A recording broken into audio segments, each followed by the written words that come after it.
सबसे पहले तो मैं आपको ये बता दूं कि ये जो कोर्स है आपका,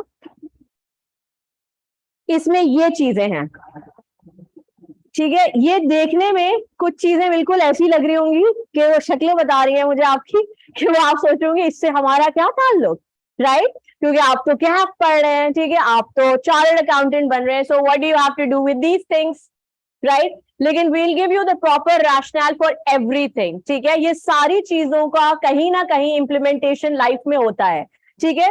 और बेसिकली आईकैप जब आपको फुली कंप्लीट पैकेज की तरह प्रिपेयर चाह रहा है, तो इसका मतलब यह है कि वो आपके वो सारे स्किल्स भी डेवलप करना चाह रहा है जिससे आप रियल वर्ल्ड में या प्रैक्टिकल लाइफ में हर चीज के कंपैटिबल हो, ठीक है। यानी कि हर तरह की सिचुएशन को आप इफेक्टिवली हैंडल करें, ठीक है।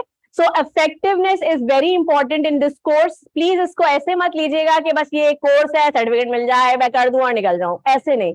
Try to inculcate whatever you learn from these sessions which we have in a week, ठीक है।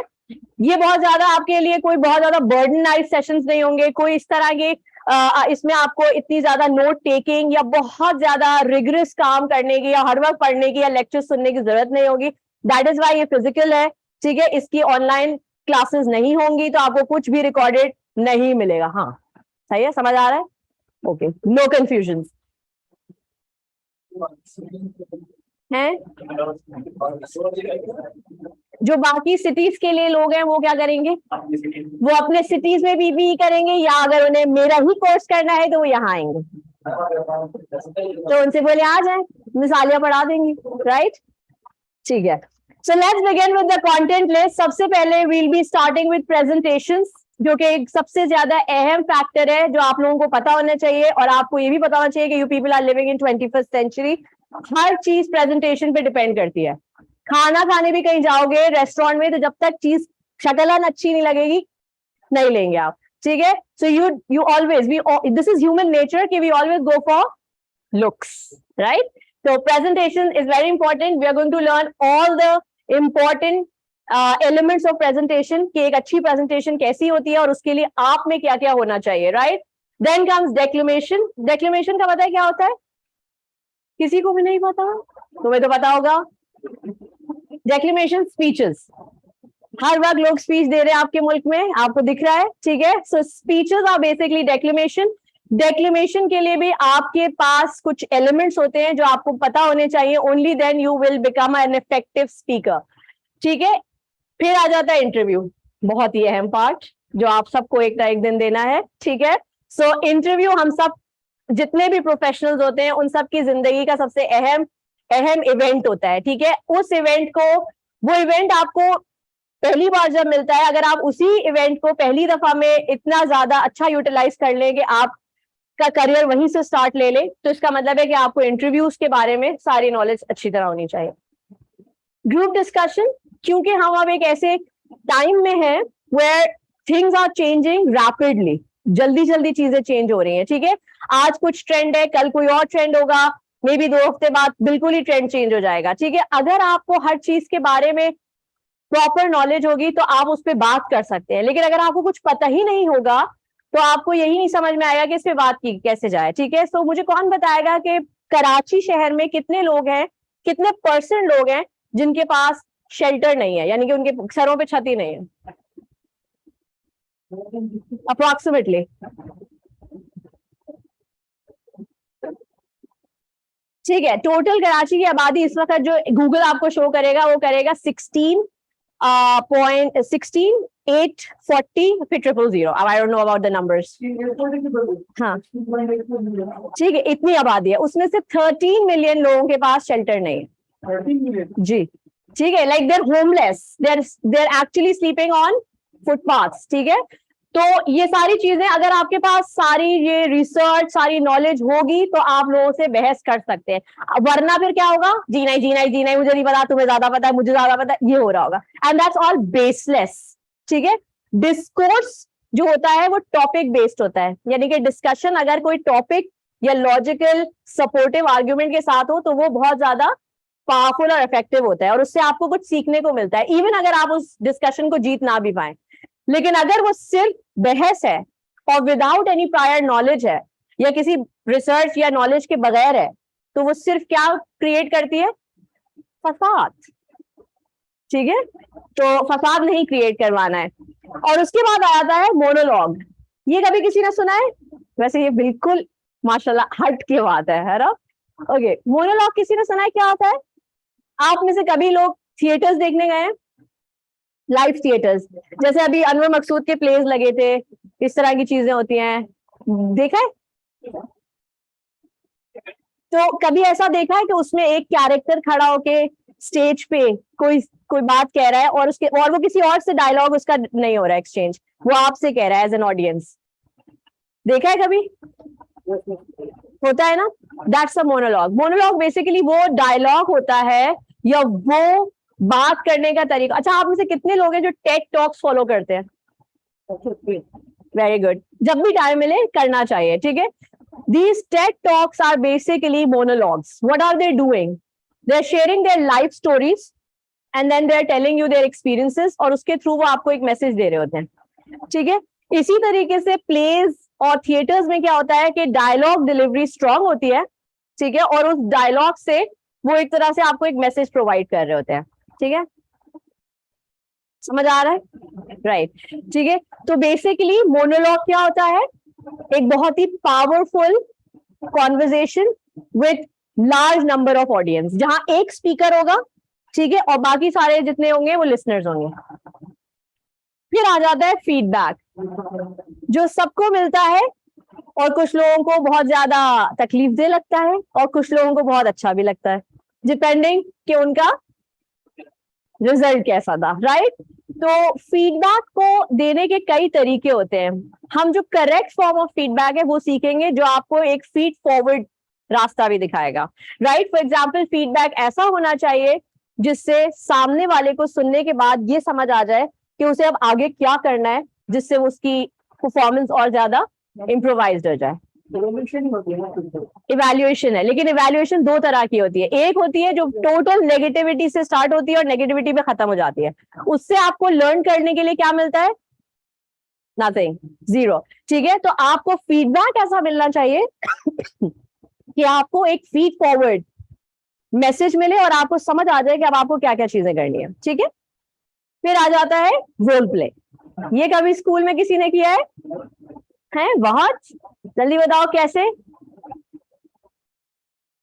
सो बेसिकली ये क्या होता है, जैसे आपने देखा होगा एक सिचुएशन होती है, जैसे स्कूल्स में होता था, कॉलेजेस में होता है, यूनिवर्सिटीज में होता है, जब आप स्टेज परफॉर्मेंसेस देख रहे होते हैं और उसमें कोई एक सिनेरियो को डिपिक्ट किया जाता है जिसमें कई कैरेक्टर्स होते हैं, ठीक है?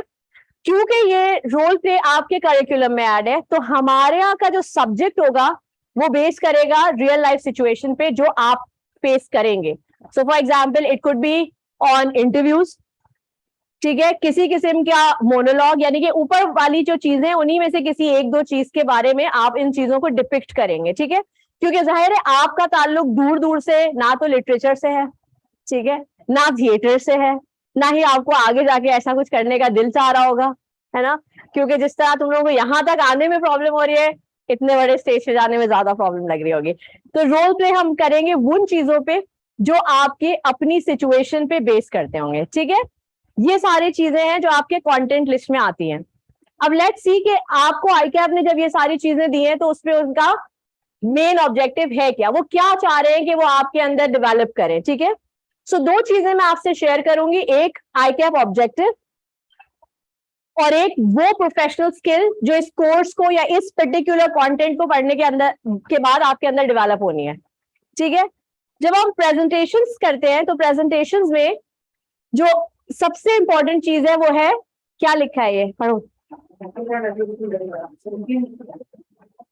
when collecting and assessing data and information, ठीक है? और क्या प्रोफेशनल स्किल इससे डेवलप हो रही है आप में?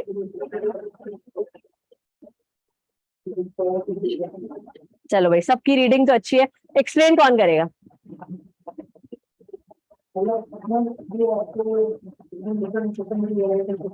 वेरी गुड, इंफॉर्मेशन ठीक है, okay, to evaluate the perception. आप बताइए, आप भी कुछ बताने वाले थे? नहीं, कुछ नहीं। प्रोफेशनल स्केप्टिसिज्म, वेरी गुड, अच्छा टर्म है। प्रोफेशनल स्केप्टिसिज्म तो समझ आता है क्या होता है?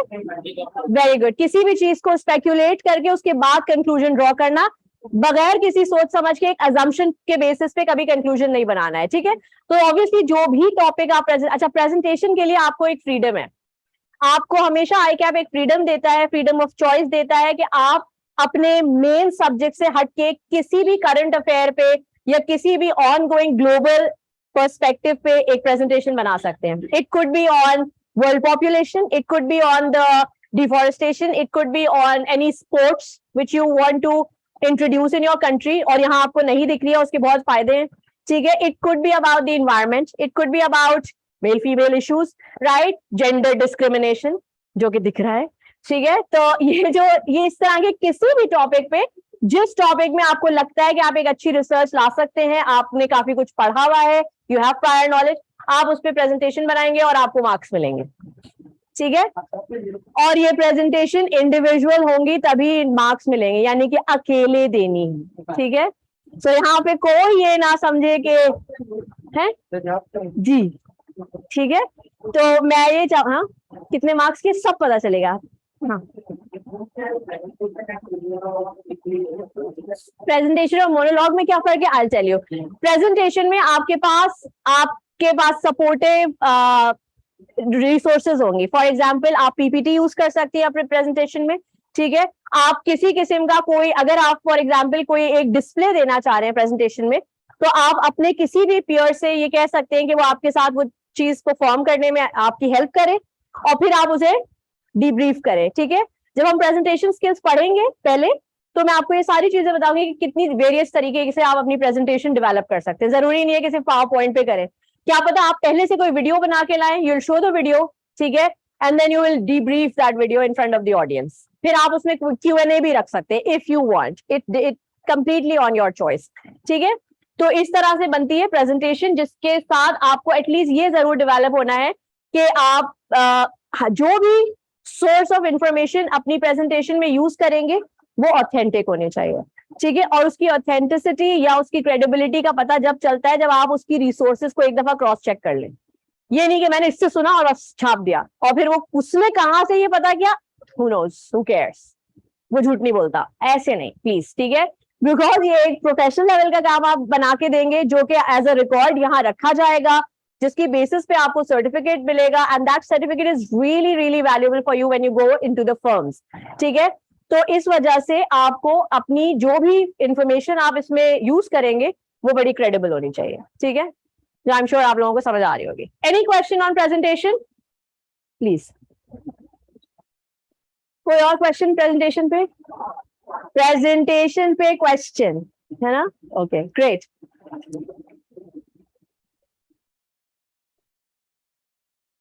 ओके, ये है बेसिकली आपका, एक सेकंड में ये जरा सा यहां से हटाऊं, डेक्लेमेशन, ठीक है। डेक्लेमेशन जैसे स्पीचेस में कुछ चीजें बहुत ज्यादा इंपॉर्टेंट होती है, वो आपके अंदर होनी चाहिए। For example apply emotional intelligence technique. आपके यहाँ के लीडर्स क्या करते हैं, किस तरह से स्पीच देते हैं? क्या वो आते हैं और पेपर उठाते हैं, रीड करके चले जाते हैं? पुराने वाले ऐसे करते थे। कितना असर छोड़ा उन्होंने आप पे? नहीं। वो लीडर्स जिन्होंने इमोशंस के साथ आपसे कनेक्ट हुए, उनकी स्पीचेस का आपके ऊपर कितना असर है?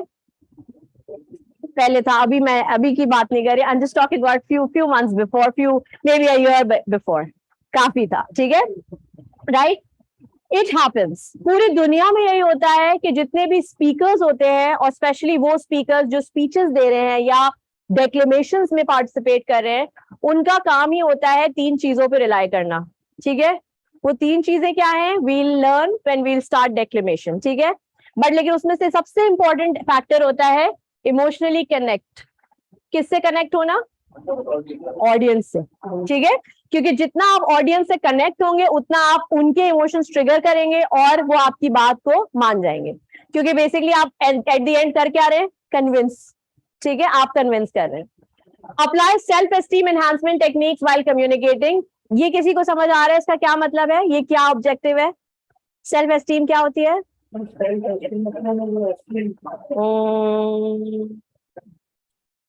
आपका क्या नाम है? Wasay. Wasay. Wasay, introduce yourself. I'm Vase and I'm doing CA. Anything else? यानी कि वासे की कोई पहचान ही नहीं है सिवाय इसके कि वो सीए का स्टूडेंट है, राइट? और जिंदगी में कुछ नहीं है, नहीं? No, nothing. Nothing is more important than these two things. That you're Vase and you're doing CA. क्या? I'm playing cricket. Very good. Please जरा सा ऑब्जर्व करिएगा इनको. I'm playing cricket at club level. At club level, now I am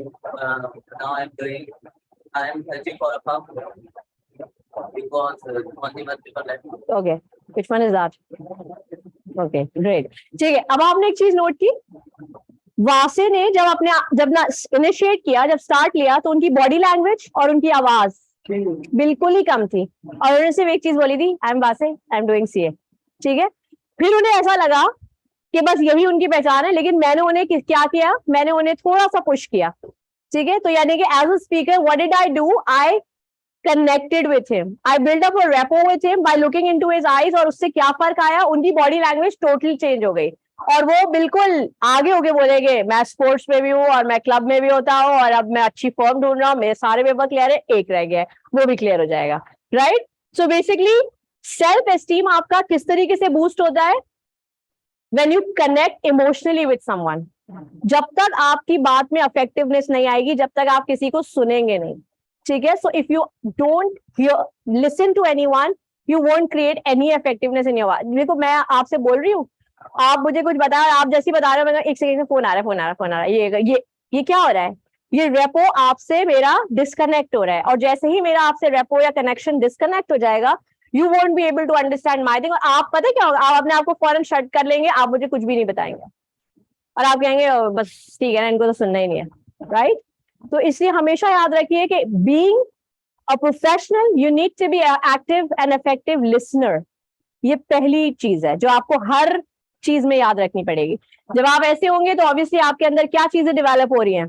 you will communicate clearly, concisely when presenting and discussing और reporting in formal and informal situation, both situations. ठीक है, identify cultural and language differences in all communication. ये इसलिए जरूरी होता है क्योंकि जब आप स्पीच दे रहे होते हैं तो हो सकता है आपकी ऑडियंस में कई ऐसे लोग हो जिनको वो बात ही ना समझ आ रही हो जो आप बोल रहे हैं, क्योंकि उनकी लैंग्वेज बैरियर आ जाए, है ना? मेरी बातें समझ आ रही है? आ गया बैरियर, यस।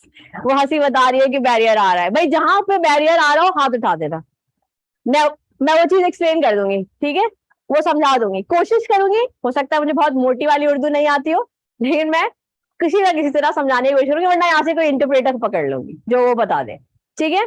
सो ये चीज बहुत इंपॉर्टेंट होती है, और ये चीजें डेवलप करते हैं हम जब हम डेक्लेमेशन की प्रैक्टिस में आते हैं, ठीक है? तो हम जब प्रैक्टिस करेंगे या जब हम इस टॉपिक को स्टार्ट करेंगे, देन वील सी। ठीक है, अब आ जाते हैं इंटरव्यूज। ठीक है, इंटरव्यू का भी पहला उसूल है ट्राई टू लिसन। हमारे यहाँ प्रॉब्लम क्या होता है इंटरव्यूज में, जब हम इंटरव्यूज के लिए प्रिपेयर होते हैं और जा रहे होते हैं, तो हमारे ऊपर एक ही चीज सवार होती है, और उसका नाम है एंजाइटी। ठीक है, वो क्या होती है? वो बेसिकली होती है फियर ऑफ अननोन, यानी कि अभी क्या होगा, क्या पूछेंगे, कैसे पूछेंगे, कितनी देर का इंटरव्यू होगा, उससे क्या पूछा, क्या मुझसे भी यही पूछेंगे, मैं क्या बताऊंगा, things like that. So these are problematic questions which come in our mind, और इससे हमारे अंदर एक ही चीज डेवलप होती है, एंजाइटी, जिससे हमें इवेंचुअली क्या होता है? नुकसान, कोई फायदा नहीं है। एंजाइटी का लाइफ में कोई फायदा आपको नहीं मिल सकता। कोई भी ऐसी चीज जो आपको फ्यूचर यानी कि अननोन के लिए परेशान कर रही है और आप उसी को सोच रहे हैं, तो आप, एक बात मैं आपको आज बता रही हूँ, और मे भी मुझे रिपीट करनी पड़ जाए अगर मैं किसी को इतना एंग्शियस देख लूं कभी, कि it will actually ruining your present. आपका जो प्रेजेंट सिचुएशन है, जो आपका हाल है, वो बेकार जा रहा होता है। इसलिए बेकार जा रहा होता है कि आप वो पूरा टाइम, जिस टाइम में आप कोई कंस्ट्रक्टिव काम करके अपने आप को मजीद इंप्रूव कर सकते थे, आप उसमें किस चीज में लगा दिया आपने? होगा क्या, होगा क्या, होगा क्या, राइट?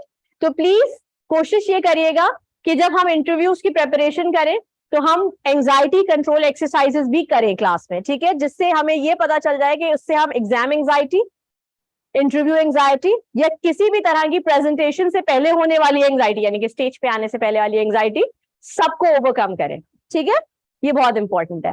और बाकी आप सब ने आई होप जब AFC किया होगा, आप सब तो AFC वाले हैं ना, तो आप लोगों ने कम्युनिकेशन स्किल्स में, आप बिजनेस कम्युनिकेशन में 7 C's पढ़े होंगे, राइट? तो आपके 7 C's हर चीज में यहाँ अप्लाई होंगे। ये कोर्स बहुत सारी चीजों को रीइंफोर्स करेगा। ठीक है, फॉर एग्जाम्पल जब आप अपनी प्रेजेंटेशन या ग्रुप डिस्कशन प्लान कर रहे होंगे तो आप बहुत सारी चीजों को ब्रेनस्टॉर्म करेंगे and then you will come up with the point, जो ब्रेनस्टॉर्मिंग आपको ऐसे राइटिंग में सिखाई जाती है।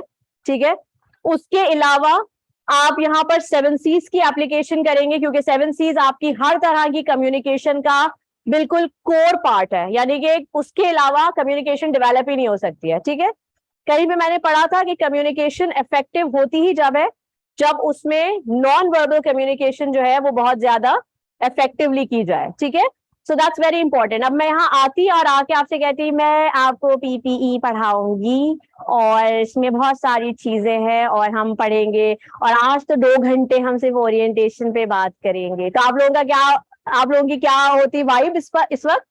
आधे लोग सो रहे होते, आधे लोग घड़ी देख रहे होते और आधे लोग उठ के जा रहे होते, राइट? सो बेसिकली वाइब आपकी क्रिएट होती है जब आप उस पे कम्युनिकेशन के कोर एलिमेंट्स को अप्लाई करते हैं, और वो भी कॉन्शियस लेवल पे। कॉन्शियस लेवल का मतलब पता है क्या? एक होता है आपका अनकॉन्शियस। जैसे कि आप ड्राइविंग, जब आप में से कितने लोग हैं जो ड्राइविंग कर रहे हैं? जब आप लोगों ने नई नई गाड़ी चलानी सीखी थी तो आप लोग कैसे ड्राइव करते थे? गियर चेंज करते हुए, सोच रहे हैं, देख रहे हैं, सारे शीशे देख रहे हैं, आगे पीछे, स्लो, ये कभी झटके से रोक रहे हैं, कभी झटके से स्टार्ट, ये ठीक है, और बड़े कॉन्शियसली आप हर चीज कर रहे थे। फिर एज सून आप जब प्रैक्टिस में आ गए, अब आप इतने क्या कहना चाहिए उसको कि फ्लुएंट ड्राइवर्स हैं कि अब आप लोगों को क्या होता है, आप लोगों को गियर चेंज करते हुए देखना नहीं पड़ता। आप लोग अक्सर इधर उधर शीशे भी नहीं सारे देख रहे होते। ठीक है, और मेल ड्राइवर्स तो यार क्या बात है, कभी शीशे देखते ही नहीं है इधर उधर, तो उनको पता होता है कि आगे जाना है और कट कैसे लेना है और सारी चीजें पता होती हैं। ठीक है, they are not consciously driving any more. ठीक है, तो ये कैसे हो रहा है? ये चीज आपके अनकॉन्शियस में कैसे आ रही है? प्रैक्टिस के थ्रू, राइट?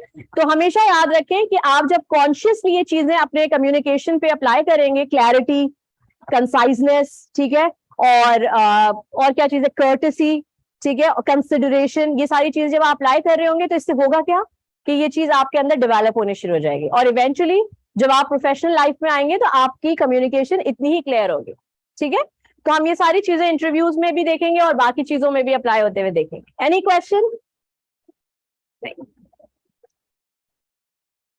ग्रुप डिस्कशन, यहाँ पे हम एक दूसरे का सहारा ले सकते हैं, ये इंडिविजुअल टास्क नहीं होगा। ठीक है, सो ग्रुप डिस्कशन में यहाँ पे ग्रुप फॉर्म किए जाएंगे, और ग्रुप फॉर्म करने के बाद उसमें जो चीजें सबसे ज्यादा देखी जाएंगी वो है कि how well you have the power of negotiation. Negotiation का मतलब कि आप बातचीत से अपनी बात कैसे परसुएसिवली किसी से मनवा सकते हैं। ठीक है, दूसरी चीज कोऑपरेशन, कोलैबोरेशन और टीम वर्क, ये बहुत इंपॉर्टेंट एलिमेंट होते हैं किसी भी ग्रुप वर्क के, चाहे वो कोई प्रोजेक्ट हो, चाहे वो ग्रुप डिस्कशन हो या ग्रुप असाइनमेंट हो।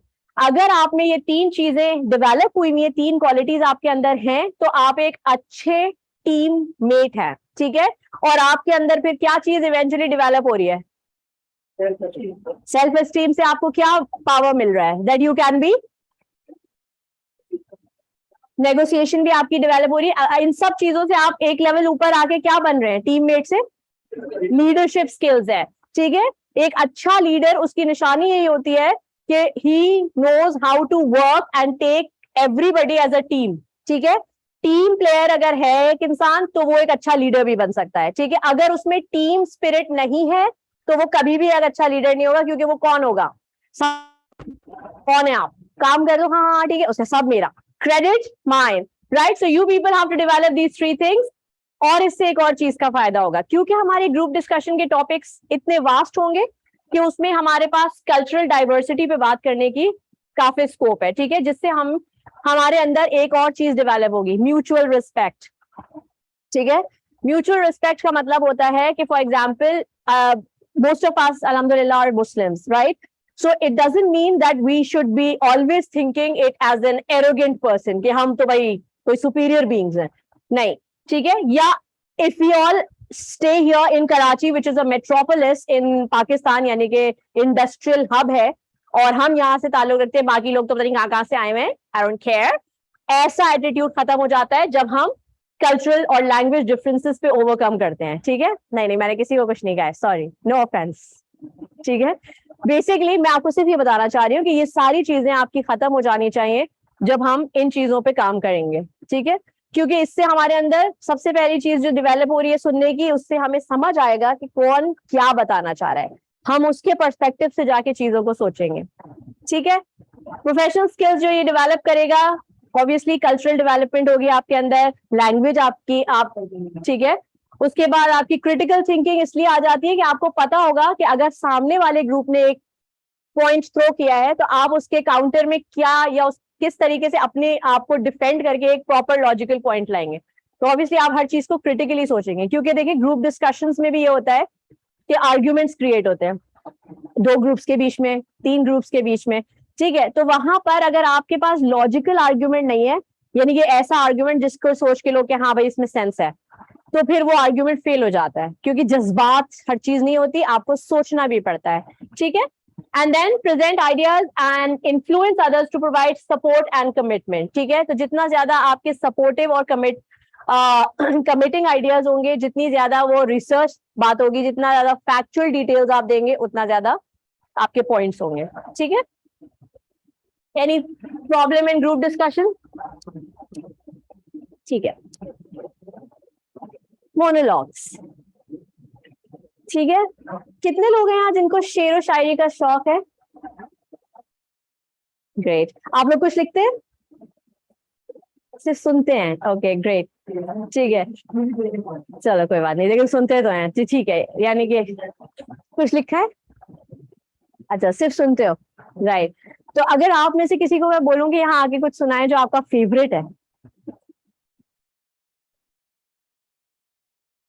तो देख के सुना दो, वो इशू नहीं है।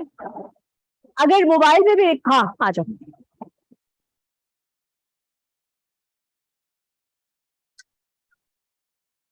अभी उसने सुनाया नहीं है। माइक, माइक कहाँ है? माइक नहीं है ना इस पे, बोलो ताकि ऑनलाइन वाले भी। नहीं, तुम्हें आवाज नहीं आएगी, ऑनलाइन जाएगी। तुम जब आओगी तो खोया हुआ पाओगी मुझे, तुम जब आओगी तो खोया हुआ पाओगी मुझे। मेरी तन्हाई में अब ख्यालों के सिवा कुछ भी नहीं। मेरे कमरे को सजाने की तमन्ना है तुम्हें, मेरे कमरे में किताबों के सिवा कुछ भी नहीं। तो आगे स्टीव के दिल की आवाज। Very good, very good. और कोई है जो अपने दिल की आवाज यहाँ आगे शेयर करना चाह रहा है? आओ भाई आओ। हाँ कोई बात नहीं, तो रिकॉर्डिंग है, ऑनलाइन वालों को भी तो सुनाना है ना।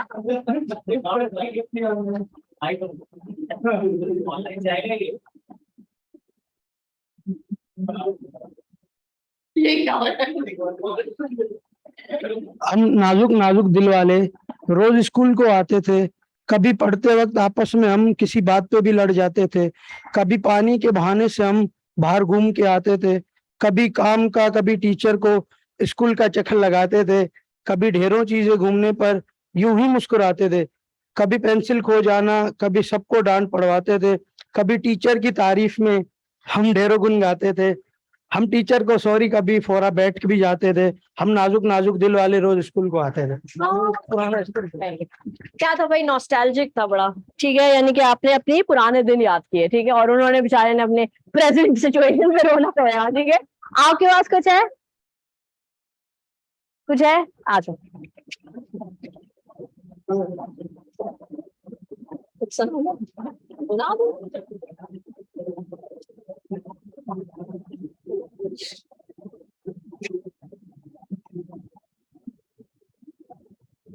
हमारे बाद ना आएगा उसको चाहत में चैन, हमारे बाद ना आएगा उसको चाहत में चैन। वो जमाने से कहते फिरेगा मुझे चाहो तो उस पागल की तरह। अरे वाह वाह वाह, अजीब नाकाम से आशिक हैं यहाँ पे सारे हैं। इतना पढ़ते हो तुम लोग कि एकदम नाकामी पे आ जाते हो हैं। है तुम लोगों के पास कुछ? नहीं तो कुछ आते आते रुका है ना। ओके फाइन, चलो ठीक है। सो कुछ नोट किया आपने? बेसिकली मोनोलॉग एक ऐसी चीज है जिसमें इंसान वो चीजें शेयर कर सकता है जो उसके अंदर की आवाज है, फॉर एग्जाम्पल उसका रियल सेल्फ है, ठीक है, या वो एक्सप्रेशंस हैं जिसके लिए वो एक प्लेटफॉर्म ढूंढ रहा होता है ताकि वो लोगों तक वो बात कर सके। यूजुअली मोनोलॉग में आप वो बातें कहते हैं जो आप अपनों से नहीं कह पा रहे होते, बट व्हेन आपको स्ट्रेंजर ऑडियंस मिलती है तो आप आसानी से कह सकते हैं, ठीक है, क्योंकि आपको पता होता है सबसे बड़ा जो इंसान का फियर है हमारी सोसाइटी में वो क्या है, किसी को पता है? Fear of being judged. सबसे बड़ा रोग क्या कहेंगे? एग्जैक्टली, जजमेंट फियर एक ऐसी चीज है जो हमें हर चीज करने से लिमिट कर देता है। क्या पहनना है, क्या खाना है, कैसे रहना है, कैसे बैठना है, क्या बोलना है, किसके साथ घूमना है, everything is judged in our society which is a drawback. और आपको एक बात मैं आज बता रही हूँ, जो आप अपने आप की आपकी जो लिमिटेशंस हैं उससे आप ओवरकम करके आप बाहर आ सकते हैं। एक चीज याद रखिएगा, जज हमेशा वो लोग करते हैं जो खुद कुछ नहीं कर पाते, because they don't do anything, that is why they only जज, ठीक है। वरना अगर वो इतना ही कुछ कर पा रहे होते तो वो आज कोर्ट में बैठे जज बने होते हैं, राइट। लेकिन टीचर जज करता है, नहीं कर पाया ना, वो काम ही नहीं कर पाया जिसमें उसने जज किया है। हमेशा याद रखिए जज उसी चीज पे किया जाता है जो वो कर नहीं पाया। अंगूर खट्टे हैं, remember that story. Her story के पीछे एक मॉरल है, सुना दूंगी कभी बाद में ठीक है। तो help students build confidence in public speaking and develop story telling techniques. ये जब हम शुरू करेंगे तो आप लोगों को मजा आएगा, क्योंकि इसमें आप सब अपनी लाइफ से रिलेटेड किसी भी इंसिडेंट पे एक स्टोरी बना के यहाँ लाएंगे और हमें सुनाएंगे, और फिर लोग बैठ के उस स्टोरी का हमें सेंट्रल आइडिया समझाएंगे कि आपको क्या समझ आया। और इससे बड़ा मजे का एक सीन होगा जो सामने आएगा। आप जब तक नहीं बताएंगे कि आपकी स्टोरी का जिस्ट या सेंट्रल आइडिया क्या है, जब तक आप सबका आइडिया सुन ना लें, क्योंकि इससे हमें एक चीज पता चलती है, हर आदमी उस स्टोरी का मॉरल अपनी दुनिया के हिसाब से निकालेगा, जो उसकी एक्सपीरियंसेस हैं, उसकी लर्निंग है या उसकी सराउंडिंग है, ठीक है। और आपकी स्टोरी एंड में जब रिवील होगी तो हो सकता है वो किसी से मैच हो जाए, हू नोस, क्योंकि हम एक ही दुनिया में रह रहे हैं। लेकिन क्योंकि हम सब इंडिविजुअल हैं, हम सबके अलग अलग एक्सपीरियंसेस हैं, तो हो सकता है आपकी स्टोरी का मॉरल उनकी समझ से बिल्कुल अलग हो, ठीक है। लेकिन इससे हमारी एक चीज खत्म हो जाएगी कि हम उस दिन के बाद से जज नहीं करेंगे, क्योंकि मैं रिकॉर्डिंग बंद होने के बाद बताऊंगी कि जो लोग अज्यूम करते हैं वो असल में होते कौन है, ठीक है। बताऊंगी, आपको पता है कौन होते हैं? आई टेल यू, ठीक है। फीडबैक को हम थोड़ा कंस्ट्रक्टिव वे में पढ़ेंगे, क्योंकि फीडबैक बहुत इंपॉर्टेंट होता है। जिस तरह आपको फीडबैक नेगेटिवली मिल जाए तो बुरा लग जाता है और आपका मोरल डाउन हो जाता है और आप डिस्करेज हो गए, कुछ भी नहीं कर पाते, इसी तरीके से जब आप किसी को फीडबैक देते हैं तो याद रखिए कि आपका फीडबैक भी उतना ही इफेक्टिव होता है जितना आपको फीडबैक मिल रहा होता है, ठीक है। तो कोशिश करिए कि अपना फीडबैक जो है उस पर क्रिटिकल थिंकिंग अप्लाई हो, यानी कि आप सारे फैक्ट्स को सामने रखते हुए एक फीडबैक डेवलप करें। और फीडबैक का देने का तरीका सबसे ज्यादा मैटर करता है, फीडबैक दिया कैसे जा रहा है। अगर फीडबैक यूं दिया जा रहा है कि ये क्या पेपर किया था तुमने, ये कोई पेपर है, ये किस तरह से पेपर करते, ये पढ़ा है तुमने अब तक, क्या वो पेपर दोबारा से अच्छा हो सकता है? नहीं। लेकिन अगर मैं ये फीडबैक दूं कि पेपर आपका बहुत अच्छा है, इसमें बस ये चीजें थी जिस पे आप काम करेंगे, तो आप अगली दफा और अच्छे मार्क्स ले सकते हैं। तो हो सकता है वो पेपर सिर्फ अच्छा ही ना हो, बहुत अच्छा हो जाए, राइट। तो फीडबैक देने का तरीका बड़ा इंपॉर्टेंट है, क्योंकि फीडबैक का मतलब होता है फीड फॉरवर्ड, ठीक है। जो फीडबैक दे रहा होता है वो अपने दिमाग में फीड फॉरवर्डिंग रखे, ताकि आप आगे वाले बंदे को एक तरह से इनकरेज करें कि वो अपने अंदर इंप्रूवमेंट या कोई किसी किस्म की ट्रांसफॉर्मेशन लेकर आए। सो बेसिकली इससे भी जो आपके अंदर डेवलप होगा वो क्या होगा, कंसल्टेटिव स्किल्स टू मिनिमाइज और रिजॉल्व कॉन्फ्लिक्ट। ये तो आप सबने बिजनेस में पढ़ा होगा कि कॉन्फ्लिक्ट्स में स्टक नहीं होना है, कॉन्फ्लिक्ट रिजॉल्व होनी चाहिए, ठीक है। तो जितना ज्यादा आप क्रिटिकल थिंकर होंगे उतना आप कॉन्फ्लिक्ट को रिजॉल्व करेंगे and you can find solutions. तो इसमें भी आपको इसी तरह से करना है कि आपका फीडबैक सोल्यूशन प्रोवाइडिंग हो। ये हम कब लर्न करेंगे, जब लोग अपनी प्रेजेंटेशन दे रहे होंगे तो ऑडियंस जो है वो डेड बन के नहीं बैठेगी या कोमा में नहीं चली जाएगी, वो उस वक्त एक फीडबैक प्रिपेयर करेगी, ताकि जब वो प्रेजेंटर की पूरी प्रेजेंटेशन हो जाए तो वो आपके फीडबैक से ये देखे कि वो कितना सही था और कहाँ कहाँ उसकी लैकिंग्स थी, जिसपे उसे काम करना है आगे, राइट। तो आप सबके लिए एक क्राइटेरिया होगा जिसपे आप उन लोगों को इवेल्युएट कर रहे होंगे। देन अप्लाई एथिकल प्रिंसिपल्स, जो कि मैंने अभी बताया कि आपकी कंसिडरेशन और कर्टेसी बिल्कुल भी खत्म नहीं होनी चाहिए जब आप फीडबैक किसी को दे रहे हो, ठीक है। So that's very important. इसमें आपको कोई चीज पूछनी है, समझ आना है, नहीं आना है, ठीक है। क्या हंसी आ रही है मुझे भी बताओ। देन लास्ट रोल प्लेस, ठीक है। रोल प्लेस में जो आपके लिए सबसे इंपॉर्टेंट चीज है, ऑब्जेक्टिव्स देख लें इसके, real world scenarios to help students learn skills used in real world situation, helps you prepare for unfamiliar or difficult situation। बहुत सारी ऐसी आप लोगों ने देखा होगा, जब अभी आपने पेपर्स दिए थे आपको केस स्टडीज आती हैं, उन्हीं केस स्टडीज को अगर हम यहाँ परफॉर्म करें और फिर उसका सोल्यूशन ढूंढे तो क्या आपके लिए इजी नहीं हो जाएगा, क्योंकि वो चीज जो आप सामने होता हुआ देख रहे होते हैं तो उसके सोल्यूशंस को फाइंड करना आपके लिए इजी होता है। आपने कभी देखा इंग्लिश मूवीज में जब कोई केस इन्वेस्टिगेट हो रहा होता है तो वो हमेशा एक माइंड मैप बनाते हैं, जितने भी ये पुलिस डिपार्टमेंट वाले CIDs एंड ये होते हैं, ये एक माइंड मैप बना रहे होते हैं, ठीक है। एंड वो माइंड मैप माइंड के अंदर नहीं बन रहा होता, जैसे हमारे यहाँ पाकिस्तानी ओवर स्मार्ट लोग, प्लानिंग हुई भी है, सब प्लानिंग यहाँ है, भाई प्लानिंग यहाँ नहीं रहती है। Believe me, mind is something which is multitasking every particular minute. अगर आप उसको इतना और प्रेशर डालेंगे तो वो क्या करेगा, वो चीजें याद नहीं रखेगा। तो आपको एक बोर्ड प्रिपेयर करना होता है जिसमें आप प्लानिंग करते हैं कि ये स्टेप बाय स्टेप, अब ये तो इससे ये हुआ, इससे ये कनेक्ट करते हैं। इसी तरीके से रोल प्लेस आपको रियल लाइफ सिनेरियोज के सिचुएशन पे यहाँ पे परफॉर्मेंसेस के थ्रू ये सिखाता है कि अगर कभी ऐसी सिचुएशन हो, क्यों हम मूवीज में क्या सीखते हैं, मूवीज भी यही होती है बेसिकली। आप मूवीज देखने जाते हैं, आप लोग ड्रामा देखते हैं, ये सारी चीजें आप देख रहे होते हैं, तो बेसिकली वो आपको क्या इन्फॉर्मेशन दे रहा होता है, आजकल के ड्रामे छोड़ गए बेसिकली वो आपको ये बता रहा होता है कि रियल लाइफ में हो क्या रहा है, and if this situation comes what you have to do, ठीक है। सो इनएक्टमेंट्स जो होती हैं वो हमेशा हेल्पफुल होती हैं क्योंकि वो आपको रियल लाइफ एग्जांपल्स देती हैं, ठीक है। तो बेसिकली आपको कल्चरल लैंग्वेज डिफरेंसेस का पता चल जाएगा, कॉग्निटिव, इमोशनल और फिजिकल सारी एबिलिटीज आपकी बेहतर होती है इससे। कॉग्निटिव क्या होता है, यानी कि आपकी मेंटल एबिलिटीज, ठीक है। ऑब्वियसली इमोशनल, क्योंकि आप जब कोई चीज कर रहे होते हैं आप पैशनेट होते हैं, आप उसके बारे में ज्यादा ध्यान दे रहे होते हैं। और लास्ट चीज है लैंग्वेज डेवलपमेंट, ठीक है, क्योंकि जाहिर है जब आप कोई चीज परफॉर्म करेंगे तो आपकी लैंग्वेज इंप्रूव होगी, क्योंकि आपको वो प्रेजेंट करनी होगी। आप अकेले में नहीं बात कर रहे हैं, आप लोगों के सामने बात कर रहे हैं, तो ऑब्वियसली आपको प्रेजेंट भी करनी होगी, राइट। कितने लोग हैं जिन्होंने कभी जिंदगी में स्कूल, कॉलेज, यूनिवर्सिटी में कभी प्लेज वगैरह में पार्टिसिपेट किया है? तुमने तो सब में किया है भाई। Very good, very good, very good. हाँ, तो यू पीपल हैव आइडिया कि आपको किस तरीके से करना है। Very good. तो जिन लोगों ने अभी हाथ उठाया है वो ये तैयार हैं कि जब हम रोल प्लेस पे आएंगे तो आप स्क्रिप्ट लिखेंगे, ठीक है, और फिर आप एक स्क्रिप्ट प्रिपेयर करेंगे और फिर हम उस स्क्रिप्ट को यहाँ परफॉर्म करेंगे, ठीक है। कॉन्टेक्स्ट हम आपको बताएंगे, उस कॉन्टेक्स्ट के हिसाब से होगा, ठीक है। यहां तक आपको अपना कोर्स कंटेंट समझ आ गया है? किसी को कोई कंफ्यूजन? जो लोग लेट आए थे, जो लोग पता नहीं बहुत इंपॉर्टेंट डिस्कशंस में है, समझ आ रहा है सब? Very good. क्या अच्छा, और ठीक है,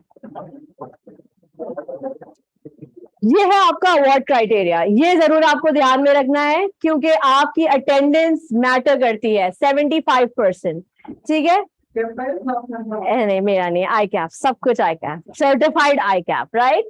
सो अटेंडेंस आपकी बहुत जरूरी है। प्रेजेंटेशन में आपकी 100% अटेंडेंस होनी चाहिए।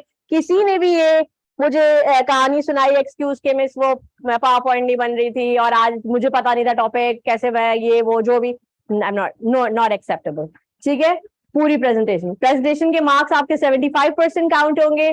ग्रुप डिस्कशन की अटेंडेंस भी 100% होनी चाहिए, जिसका मतलब ये नहीं कि आप आगे बैठ जाएंगे, बोलना है, ठीक है। जो बोलेगा उसकी अटेंडेंस मार्क हो रही होगी, ठीक है। और इसके भी मार्क्स आपके 75% है। Then interview attendance 100%। Interview attendance ये अटेंडेंस 2 दफा नहीं, बेसिकली ये वो मार्क्स थे, ये मार्क्स है, मिस प्रिंटिंग है ये, ठीक है।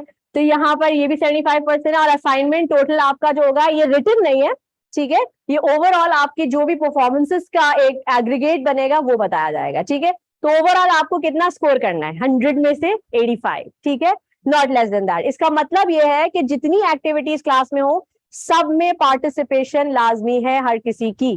कोई भी खामोश बैठ के और आपस में बात करेगा उसकी 85% नहीं आ सकती, राइट। तो इसलिए 85% के लिए आपको पार्टिसिपेट भी करना है और एक्टिवली पार्टिसिपेट करना है, ठीक है। इसमें कोई चीज जो पूछनी है, यहाँ पे क्राइटेरिया चेंज, ठीक है, क्योंकि ये पूरा कोर्स मेरा है, राइट। Any question? हाँ हाँ, क्या चीज? 100 आवर्स है ना सर जी, मैक्सिमम 100 आवर्स। क्वालिफाइंग, जिनकी क्वालिफाइंग अटेम्प्ट है आ जाए। सर आपको माइक दूं?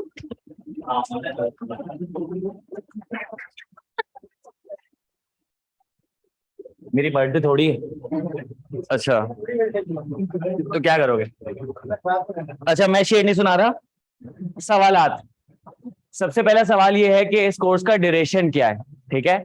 आईकैप की तरफ से इस कोर्स का ड्यूरेशन 3 मंथ्स का है, ठीक है। अगर आप नवंबर से स्टार्ट करते हो काउंटिंग नवंबर, तो नवंबर, दिसंबर, जनवरी, ये 3 महीने कोर्स चलेगा, उससे कम नहीं होगा। 12 मंथ का कोर्स है।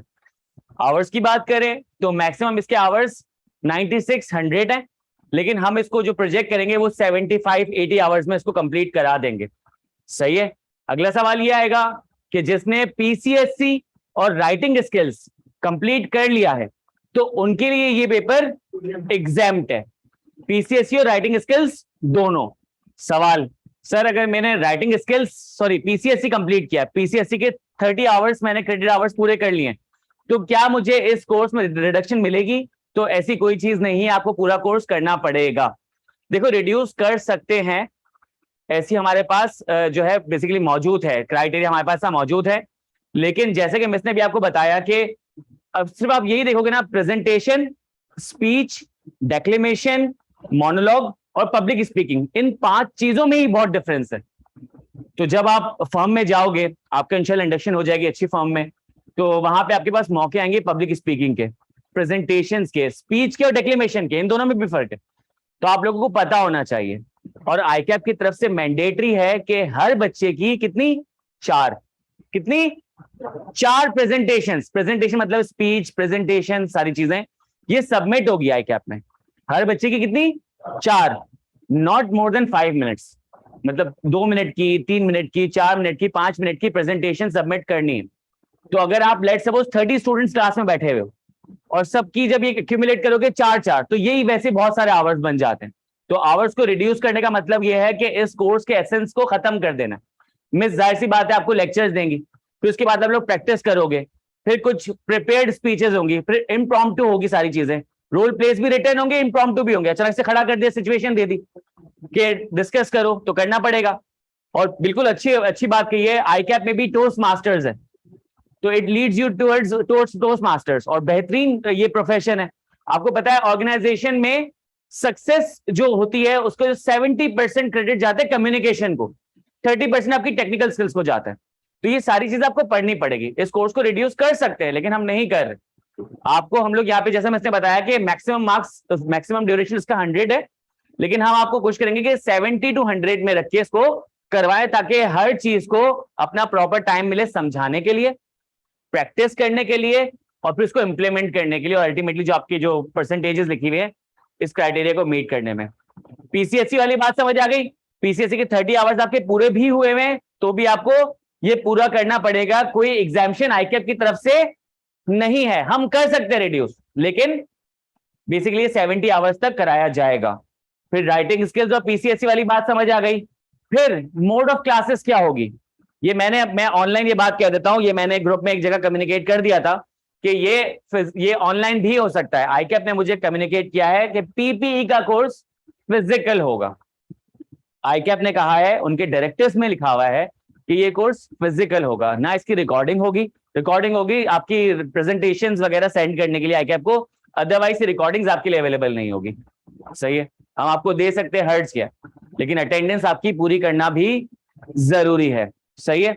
इसके अलावा एक और सवाल सर, हैंड्स ऑन कोर्सेज जो है, अगर आपने अपना कैफ क्वालिफाई कर लिया है और आपकी इंडक्शन जो है वो 1 मार्च 2023 से पहले हो जाती है, तो आपके दोनों हैंड्स ऑन कोर्सेज एग्जेम्प्ट है। सवाल क्या आएगा सर, अगर बीकॉम की बेस में मेरी इंडक्शन हो जाए, सवाल है ये एक सवाल जो है मैंने आईकैप से पूछा हुआ है, इसका जवाब मुझे मिल जाएगा, मैं आपको बता दूंगा। अब आप सवाल पूछें, ये मैंने आपको बता दिए, मतलब कुछ FAQs थे मैंने आपको बता दिए। ऑनलाइन वाले आप भी सवाल पूछ लो मुझे, जितने भी आपके सवाल आते हैं, आई होप मैंने आंसर कर दिए होंगे, बट आप स्टिल पूछ सकते हैं। क्लासेस के टाइमिंग्स हम लोग डेफिनेटली एक बैच स्टार्ट नहीं करेंगे। अगर आप इसी क्लास में देखोगे और ऑनलाइन को मिला लें, और इसमें से लेट सपोज अगर 50% भी आ जाते हैं, तो ये तकरीबन कोई हमारे पास 70-80 का नंबर हो जाता है। आईकैप ने कहा है कि एक बैच में 30 स्टूडेंट्स होने चाहिए। जब हम 30 स्टूडेंट्स की बात कर रहे हैं तो जाहिर सी बात है एक बैच तो ऑफर नहीं होगा, तो हम लोग इसको इस तरीके से रखेंगे कि एक बैच प्योरली हमारा कोई क्लैश ना कर रहा हो, कोई कॉन्फ्लिक्ट ना कर रहा हो क्लास से। एक बैच हमारा ग्रुप ए के साथ और एक बैच हमारा ग्रुप बी के साथ क्लैश कर रहा हो, तो ये फिर हम लोग इंशाल्लाह म्यूचुअली डिसाइड कर लेंगे पहली क्लास पे बेस्ड करता हुआ। ठीक है, डेट टाइमिंग्स वगैरह आपको बता दी जाएगी। यूजुअली हमारा कोर्स इस तरीके से डिजाइन होगा कि वीकली बेसिस पे। अच्छा, कुछ आ रहे हैं मसले मसाइल? अच्छा, जाहिर सी बात है, मोड ऑफ कम्युनिकेशन आईकैप का इंग्लिश है। अभी तक तुमने कोई उर्दू सिंधी पंजाबी में पेपर तो नहीं दिए, तो इसका मतलब है कि मोड ऑफ कम्युनिकेशन इंग्लिश होगा। सही है। हाँ, पर वीक हमारी एवरेज 6 आवर्स की क्लास होगी, यानी कि अगर 3 क्लासेस होती है तो एक क्लास कितने घंटे की होगी? 2 आवर्स की। तो इस तरीके से पर वीक 6 आवर्स, पर मंथ कितने हो गए? 24। सही है। 3 मंथ्स के कितने हो गए? 72। तो 72 to 100 हम इस तरीके से जा सकते हैं। और कोई सवाल?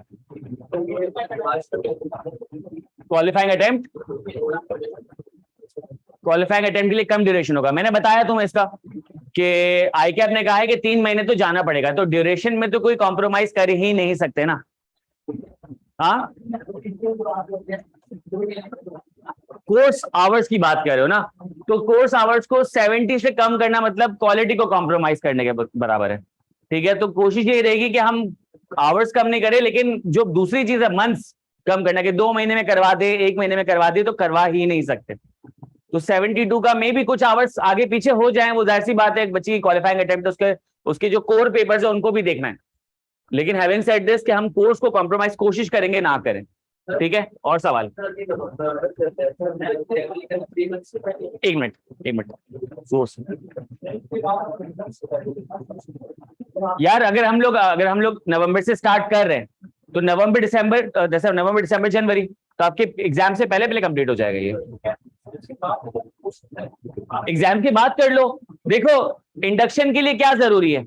इंडक्शन के लिए हैंड्स ऑन कोर्सेज जरूरी हैं। तो जब तुम इंडक्शन के लिए जाओगे तो दिमाग क्या कहता है कि सबसे पहले बोलेंगे हैंड्स ऑन कोर्सेज दिखाओ, तो वो नहीं होंगे तो इंडक्शन तुम्हारी डिले हो जाएगी। क्या ये प्रेसिडेंट सेट नहीं हुआ हुआ कि अगर कैफ के कुछ पेपर्स पास नहीं है तो आप इंडक्शन के लिए अप्लाई कर सकते हो? प्रेसिडेंट सेट है ना ये, तो पेपर्स पास नहीं है, आप इंडक्शन के लिए अप्लाई कर सकते हो। लेकिन अगर हैंड्स ऑन कोर्सेज कंप्लीटेड नहीं है तो आप इंडक्शन के लिए अप्लाई नहीं कर सकते। तो मेरे ख्याल से इसमें अपने हिसाब से प्लान कर लेना, हर बंदे की अपनी प्लानिंग होगी।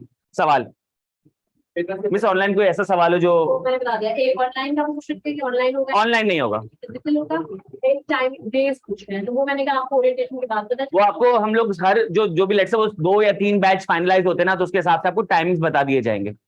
और कोई सवाल? और एक बार है कि पेपर्स के बाद इंडक्शन से पहले का कोई बैच होगा कि देखिए, बैचेस तो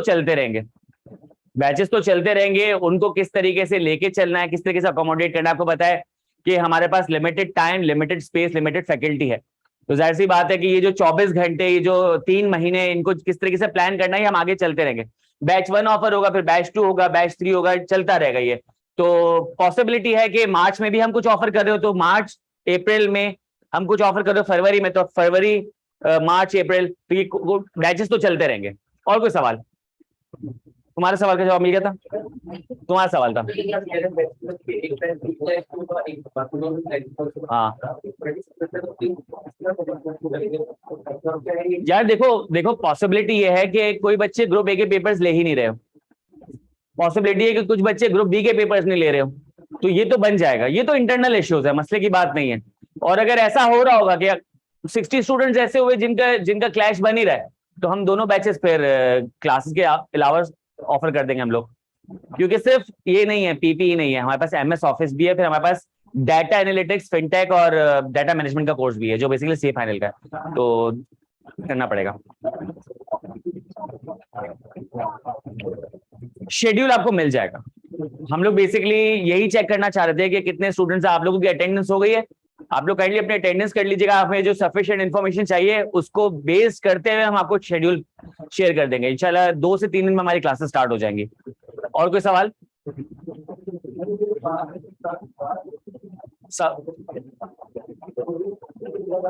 थोड़ा तेज।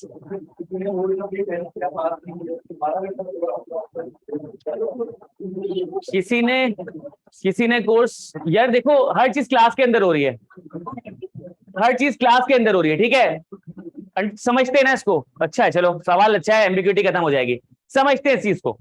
लेट सपोज गाविश ने, मेरा बहुत अच्छा दोस्त है, तो अगर ये कोर्स बता तो तुम इसको इस्तेमाल कर सकते हो इस बात को। खैर, गाविश ने जो है वो, अगर लेट सपोज गाविश ने प्रेजेंटेशन दी, और गाविश यूजुअली बहुत अच्छी प्रेजेंटेशन देता है, अगर गाविश ने उस पर्टिकुलर दिन अच्छी प्रेजेंटेशन नहीं दी, यही है ना, तो उसके 75% मार्क्स नहीं आए, सही है, तो उसका मतलब क्या है? गाविश अगले दिन अच्छी प्रेजेंटेशन दे देगा, है ना? तो समझ जाओ। अब मेरे ख्याल से इससे ज्यादा मैं आसान नहीं कर सकता अब मैं इससे आसान नहीं कर सकता। अगर किसी ने ग्रुप डिस्कशन में इतना अच्छा इनपुट नहीं दिया, उसके 75% मार्क्स नहीं आए, तो उसको अगले ग्रुप में डाल देंगे। जब तक 75 नहीं आएंगे हम तुम लोगों को चलाते रहेंगे, ठीक है? और बताओ। सॉरी, मैं किसी के लिए क्या बोलूं? मैं अपने लिए कह सकता, मैं किसी के लिए कुछ नहीं कह सकता। होगा डेफिनेटली, हर बंदे का एक थिंक टैंक होता है, हर इंस्टीट्यूट में कुछ डिजाइन किया होगा, आप उनसे आके पूछो ना यार। हाँ हाँ, क्या चीज? अगर तुम्हारी अटेंडेंस 100% नहीं होती, लेट सपोज हमने 72 आवर्स का कोर्स रखा हुआ है, तुम्हारे 2 घंटे शॉर्ट पड़ते, किसी और क्लास में आके बैठ जाना। मैं तुम्हें सामने से बैठ के बता रहा हूँ, ऑनलाइन जा रहे हैं। पर्पस समझे इस चीज का, पर्पस समझे इस चीज का। पर्पस लूप होल्स क्रिएट करना नहीं है, पर्पस ये है कि अगर प्रेजेंटेशन अच्छी नहीं है तो प्रेजेंटेशन अच्छी कर लो, ग्रुप डिस्कशन में मसला है तो टीम प्लेयर बन जाओ, क्लास मिस हो रही है तो क्लास ले लो। मतलब इसकी जो क्वालिटी है ना, उसको मेंटेन करना है, इसका हक अदा करना है। सवाल?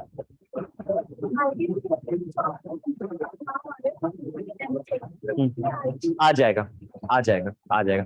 नहीं आएगा तुम्हारे पैसे वापस आ जाएगा। हमारा MS ऑफिस में ना, हमारा PP में नहीं आ रहा। बहुत अच्छा सवाल है, आ जाएगा। आज नहीं तो कल, कल नहीं तो परसों आ जाएगा, आ जाएगा। अच्छा सवाल है, गुड। मैं किसी सवाल के जवाब से कतराऊंगा नहीं, दे दूंगा। बताओ। हाँ, तो ये कर दी छोटी बात, पूरे वापस करेंगे। बताओ सवाल, सवाल। MS ऑफिस के सवालात भी होंगे, अगला सेशन MS ऑफिस का ही है, लेकिन सवाल पूछने तो बता देता हूं। MS ऑफिस फिजिकल भी है, लाइव भी है, और सेल्फ पेस्ड यानी कि रिकॉर्डेड भी है।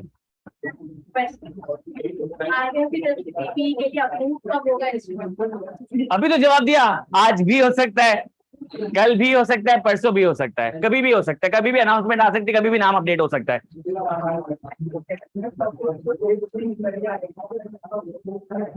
हाँ,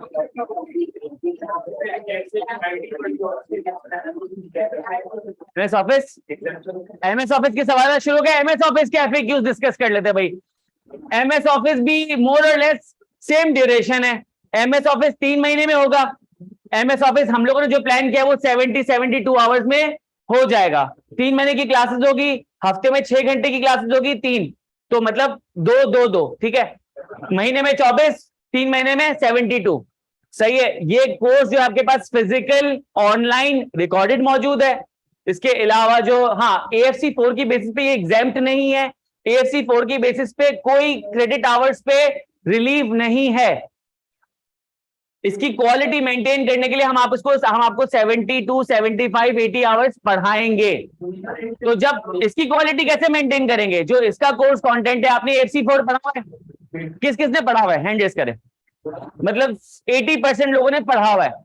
तो जाहिर सी बात है यार, ये बात हमें पता है एज एन इंस्टीट्यूट। तो हम क्या करेंगे? हम अपने ट्रेनर को कहेंगे कि थोड़ा सा एडवांस लेवल पे पढ़ा दे, वो पढ़ा दे जो तुम्हारे फर्म में इंप्लीमेंट हो रहा होगा। तो फायदा हो जाएगा ना इससे कि यार लेट सपोज अगर ये कोर्स हम लोग यहां से करते हैं तो हम वो चीजें सीखेंगे कि जब हम फर्म में जाएंगे इंशाल्लाह हमारी इंडक्शन हो जाएगी तो हमारी तारीफ हो जाएगी कि हमें वो चीजें आती है जो कि प्रैक्टिकली इंप्लीमेंट हो रही होती है। वो जो इसकी प्रेजेंटेशन होगी ना, अभी मुझे याद नहीं है। अच्छा, टेस्ट दोनों में है, इसमें भी टेस्ट कर रहे हैं, उसमें भी टेस्ट कर रहे हैं। उसमें भी तुम्हारे मिड टर्म भी होंगे, उसमें तुम्हारे मॉक्स भी होंगे, उसमें तुम्हारे क्विजेस भी होंगे। हाँ, कंप्यूटर लैब तो यूं बन जाएगी, तुम्हें एविडेंस के साथ कंप्यूटर लैब देंगे, बेफिक्र हो जाओ। अच्छे कंप्यूटर, अच्छा इंटरनेट एक्सेस और कंप्यूटर लैब तुम्हें दिखा दी जाएगी, बेफिक्र हो जाओ, तुम्हें उस पर बैठ के काम कराया जाएगा। सही है, और बताओ। ठीक है, तो हमारे पास जो वो रिसोर्स वहां पे यूटिलाइज हो जाएगी। सवाल? सॉरी, हमारे जो LMS तुम लोगों ने देखा ही होगा, हमारे LMS में टेस्ट का ऑप्शन भी मौजूद है। तो उसमें हम तुम्हारे टेस्ट वगैरह लगा दिया करेंगे हर लेक्चर के बाद, वो करना कंपलसरी हो जाएंगे, वरना तुम्हें टेस्ट आगे लेक्चर्स नहीं देखने दिए जाएंगे। तो वहां पे हम लोग होल्ड कर लेंगे। डन है? और कोई सवाल? अच्छा सवाल तो ये पूछ रहे हैं कि अगर हम ऑनलाइन बैठे, अगर रिकॉर्डेड लेक्चर्स देख रहे हैं तो हम एसेस कैसे करेंगे? तो आपका जो कोर्स इस तरीके से डिजाइन होगा कि हर चैप्टर के बाद या हर particular lecture, set of lectures के बाद टेस्ट होगा, वो आपको पास करना मैंडेटरी, वरना आप आगे नहीं बढ़ सकते। सवाल? ऑनलाइन वाले सवाल क्या है?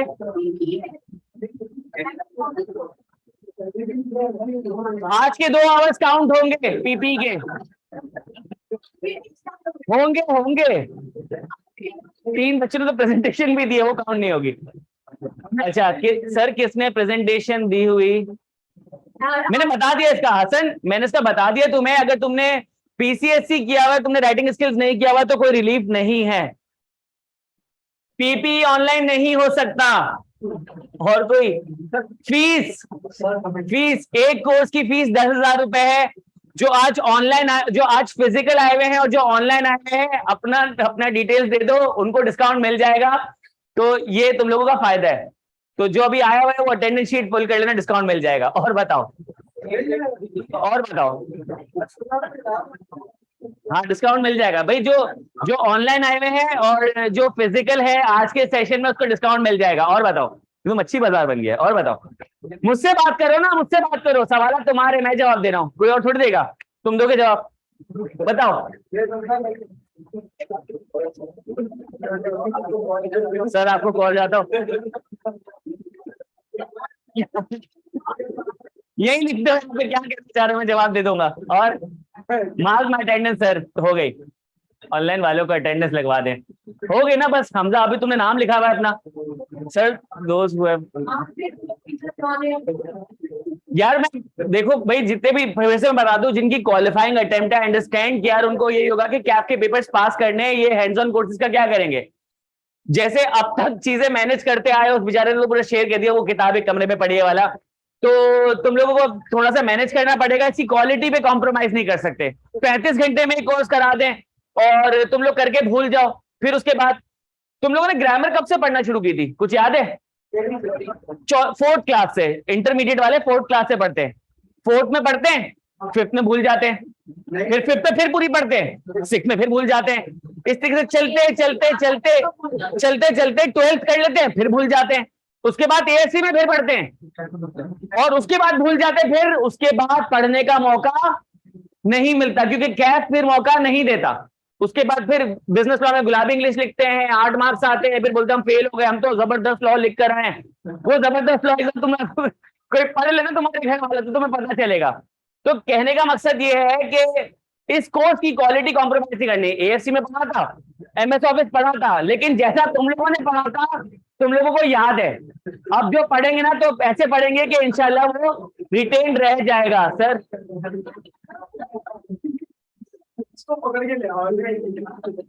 क्या लिख रही है? निकल गया पीछे, अब मैं जवाब नहीं दे रहा। खैर क्या कह रहा था ये? एक्स्ट्रा से लेके स्ट्रेचर सर्विस दे देंगे ना, मसला नहीं है। और बताओ।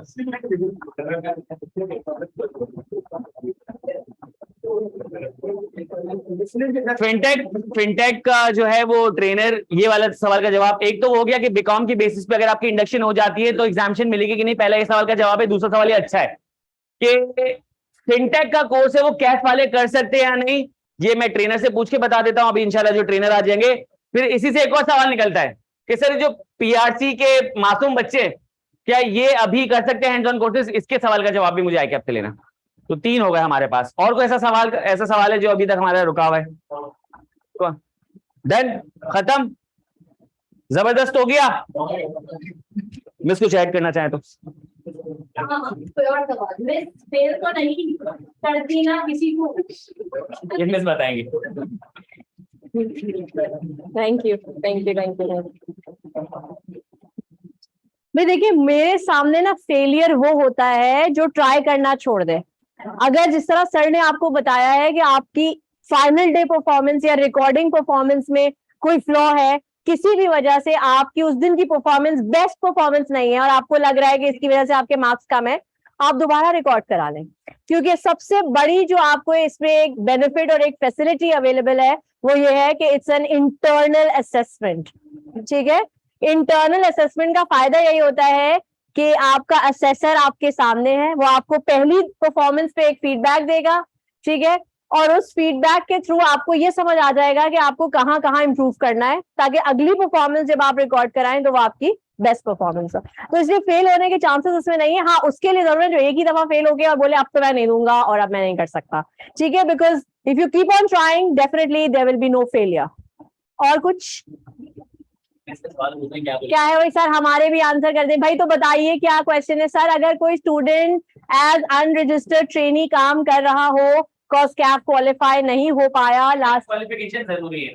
हाँ, किसके लिए इंडक्शन फॉर्म में हो जाती है, ठीक है, कैप क्वालिफाई नहीं है, ठीक है। तो अगर आप कैप क्वालिफाई नहीं है तो आपका पीपी उस वक्त भी इम्पोर्टेंट है और आपको करना जरूरी है। ठीक है, इंडक्शन के बाद भी। सर हमारे भी आंसर करते हैं IQ एग्जिट। ये कौन है जिसको लग रहा है कि IQSF लाहौर में है? नहीं, हम कराची में based. If you have lack of confidence and zero level public speaking, then it will be more difficult for us. No, not at all. Come to my class. You will be the best speaker in town. आ जाए आप। ठीक है, जो भी है आप student. नहीं, वो तो ऐसे आ जाएगा। और बताइए, और कोई क्वेश्चन ऑनलाइन? क्या बाबर आजम एक डाउन पर आ है?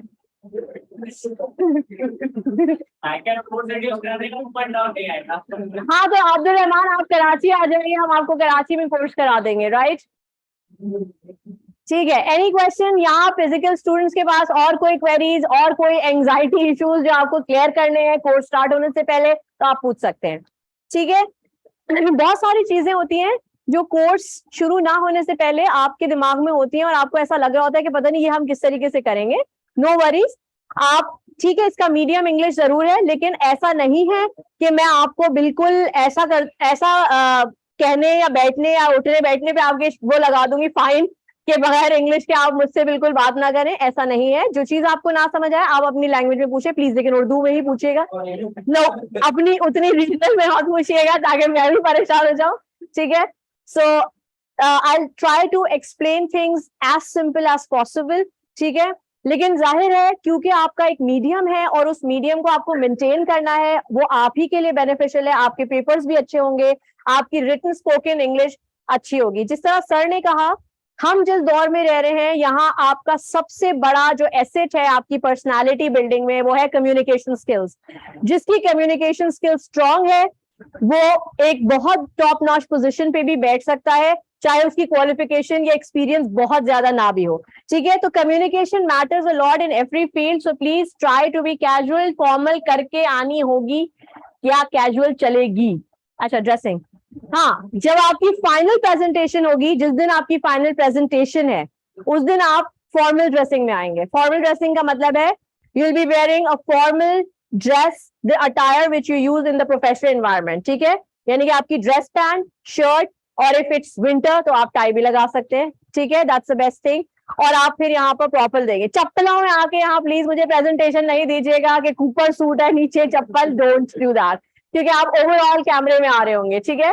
तो प्रेजेंटेशन, और गर्ल्स के लिए ये है कि गर्ल्स भी जितना प्रोफेशनल एनवायरनमेंट में जिस तरह आप देखती है लोग तैयार होते हैं, आपको उसी तरीके से आना है। ट्राई टू बी प्रोफेशनल, क्योंकि ये चीज आगे आपकी लाइफ के लिए एक तरह का आपका पोर्टफोलियो मेंटेन कर रहे हैं, ठीक है? तो पोर्टफोलियोज में आप जितना ज्यादा फॉर्मल रहेंगे उतना आपके लिए अच्छा है। और कुछ एनी क्वेश्चन ऑनलाइन स्टूडेंट्स, या आप सबके पास कोई स्टूडेंट है? बच्चे जो कराची तक आ रहे हो, कह रहे हैं कि उनके पास फैसिलिटी मौजूद है, आगे ही नहीं है, तो बताया कि आईकेएफ को ईमेल कर देना। ठीक है, वो स्टूडेंट्स जो कराची से बाहर हैं और उन्हें लग रहा है कि उनके पास ये फैसिलिटीज नहीं है, वो प्लीज ये कंसर्न अपना आईकैप को फॉरवर्ड करें एक ईमेल के थ्रू, ताकि वो इस चीज पे गौर करें और देखें कि वो आपके लिए क्या कर सकते हैं, राइट? एग्जैक्टली। और कुछ? Thank you so much online students. If you don't have any questions, if you don't have any question, you may also leave, and best of luck for our upcoming sessions, and we'll be starting with presentation, so please be prepared. एक छोटा सा वो message आपको दे देती हूँ कि आपको अगली सेशन के लिए अपने आप को कैसे तैयार रखना है। कोशिश करें, वैसे तो आप लोग इतना पढ़ते हैं, आपके ऊपर वैसे ही लोड है, but try to be a little bit aware of what is happening in your surrounding, यानी कि क्या क्या चीजें हैं जो जिस पर आजकल बात हो रही है, चाहे पॉलिटिकल हो, चाहे इन्वायरमेंटल हो, चाहे एजुकेशन से रिलेटेड हो, या फिर किसी भी एक ऐसे बड़े एलिमेंट से रिलेटेड हो। फॉर एग्जाम्पल, अगर आपको पता हो, I don't know whether you people are aware और नॉट, अक्टूबर का पूरा मंथ जो होता है वो ग्लोबल डिग्निटी के लिए होता है, क्या कहते हैं, सर्व किया जाता है। ग्लोबल डिग्निटी एक ऐसा एलिमेंट है जिसका मतलब ये होता है we are celebrating the differences and keeping all of them together as a community, यानी कि दुनिया में जितनी तरह के इंसान हैं, अगर उनमें कोई डिसेबिलिटी है या वो किसी एक अलग रीजन या किसी अलग जगह से, कल्चर से या रिलीजन से ताल्लुक रखते हैं, on the ground of humanity, यानी कि इंसानियत की बेसिस पे सबको एक साथ रखना है, ठीक है? तो हम ये चीज ऑर्गेनाइजेशंस में भी अब देख रहे हैं कि अब बहुत सारी ऑर्गेनाइजेशंस हैं जो फिजिकली डिसेबल्ड लोगों को एम्प्लॉयमेंट देते हैं, ठीक है? जैसे कि अभी हमारे यहाँ सबसे बड़ी जो एक मिसाल है वो है केएफसी की आप कई ब्रांचेस ऐसी देखेंगे जहां डेफ एंड डम्ब जो है वो जॉब कर रहे हैं, ठीक है? तो हम ग्लोबल डिग्निटी को भी एज अ टॉपिक लेके उस पर बात कर सकते हैं, ठीक है? स्पोर्ट्स आजकल आप लोग देख रहे हैं, स्पोर्ट्स पे आप कोई चीज, जो चीज आपको बहुत इंटरेस्टिंग लगे या आपको लगे कि आप इसके ऊपर बात कर सकते हैं, for girls it could be fashion as well, even any fashion trend, किसी भी चीज पे आपको लगे कि आप बात कर सकते हैं, ब्रिंग दैट टॉपिक, हम उस पर डिस्कशन करेंगे, उसके ऊपर और पॉइंट्स गैदर करेंगे और प्रेजेंटेशन प्रिपेयर करेंगे, ठीक है? स्किल्स मैं बताऊंगी, कंटेंट आप लाएंगे, सही है? समझ आ रही है? कोई अवेयरनेस के लिए भी हो सकती है, किसी भी तरह की awareness. Okay, thank you. Can we get recording of this orientation session? Yes, you will. Thank you.